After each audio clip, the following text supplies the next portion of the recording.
একটা time scale যদি একজন কর্মচারী না পায় বা একটা টাইম স্কেল থেকে যদি একজন কর্মচারী বঞ্চিত হয়, তাহলে সে কতটা আর্থিকভাবে ক্ষতিগ্রস্ত হয় সেই হিসাবটা আপনাদের সামনে তুলে ধরছি।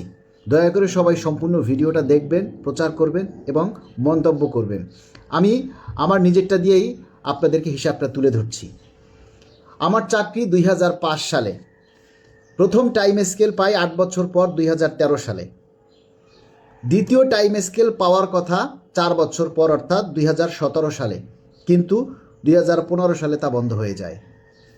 2017 সালে দ্বিতীয় টাইম স্কেল পেলে আমার স্কেল হতো 23,000 টাকা এবং আমার বেসিক দাঁড়াতো 27,970 টাকা,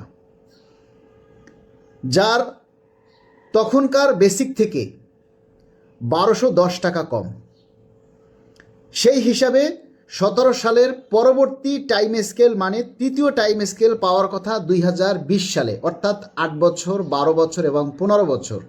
তাহলে সেই হিসাবে 2020 সালে আমার তৃতীয় টাইম স্কেল পাওয়ার কথা। সুতরাং 17 সাল থেকে 20 সাল পর্যন্ত বাসা ভাড়া সহ আমার আর্থিক লস 1850 টাকা গুণ 3 বছরে 36 মাস, অর্থাৎ 2017 সাল থেকে 20 সাল পর্যন্ত 36 মাসে আমার আর্থিক ক্ষতি 65,340 টাকা।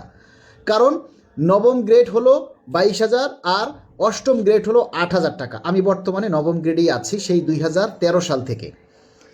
এবার আসুন 2020 সালে তৃতীয় টাইম স্কেল পেলে তখন আমার গ্রেড হতো 7 নং এবং স্কেল হতো 29,000 টাকা।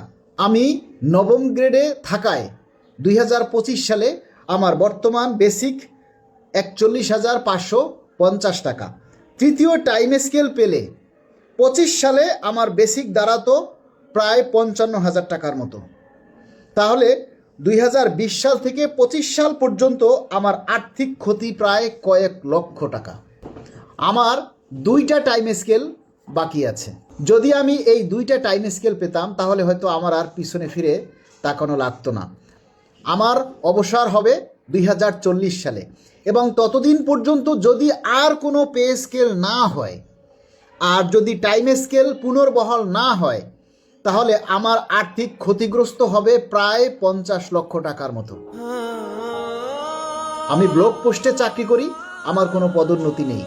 যেহেতু আমি ব্লক পোস্টে চাকরি করি, আমার মতো এরকমের হাজার হাজার লক্ষ লক্ষ কর্মচারী আছে যারা ব্লক পোস্টে চাকরি করে এবং তাদের কোনো পদোন্নতি নেই, গ্রেড পরিবর্তনের সুযোগ নেই। এবং 2015 সালে যেখানে লক করা হয় যে একটা টাইম স্কেল বা একটা সিলেকশন গ্রেড যে নামেই হোক, যদি সে 2টা পায় তাহলে সে আর কোনো টাইম স্কেল বা সিলেকশন গ্রেড বা উচ্চতর গ্রেড সে কোনো কিছুই আর পাবে না, যেটা কর্মচারীদের জন্য একটা বিশাল ক্ষতিগ্রস্ততার বিষয়।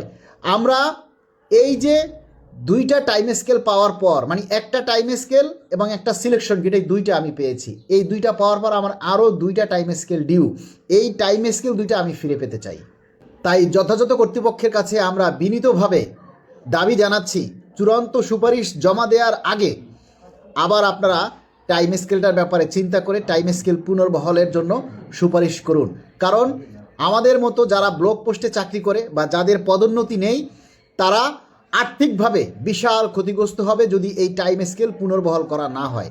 2015 সালে আমাদের থেকে এই বিগত সরকার টাইম স্কেল কেড়ে নিয়ে সরকারি কর্মচারীদের হার্ট দুর্বল করে দিয়েছে এবং তাদের আর্থিক যে ক্ষতিগ্রস্ত সেটা হয়ে যাবে সীমাহীন। একটা কথা চিন্তা করুন, আমরা যারা যুবক অবস্থায় সরকারি চাকরি করি, জুয়ান, যে আমাদের যে জীবনী শক্তি, সোনালী যে যৌবন, সেটা আমরা রাষ্ট্রের কাজে ব্যয় করি, রাষ্ট্রের সেবা দিয়ে থাকি। কিন্তু আমরা যদি তার যথাযোগ্য মর্যাদা না পাই, আমাদের ন্যায্য পাওনাটা যদি আমরা না পাই, তাহলে আমরা কি পেলাম রাষ্ট্রের কাছ থেকে? তাই আমরা মাননীয় প্রধান উপদেষ্টা এবং মাননীয় পে কমিশন চেয়ারম্যান মহোদয়ের কাছে আমরা করজোড় অনুরোধ করছি এই পে স্কেলে যাতে আমাদের সেই হারানো টাইম স্কেল ফেরত দেওয়া হয়। এই দাবিটা সবাই যার যার জায়গা থেকে তুলে ধরুন। আর মাত্র 19টা দিন বাকি আছে। আপনারা শুধু এই জানুয়ারি মাসের শেষ কয়টা দিন দাবিটা বেশি করে তুলে ধরুন। জানুয়ারির পরে আর আপনাদেরকে কেউ বলবে না ভাই প্রচার করেন, ভাই দাবি তোলেন। কেননা 12 তারিখ নির্বাচন, তার আগেই আমাদের গেজেট চাই এবং সেই গেজেটে আমরা এই টাইম স্কেল সিলেকশন গ্রেড পুনর্বহালের দাবি জানাচ্ছি। ধন্যবাদ সবাইকে।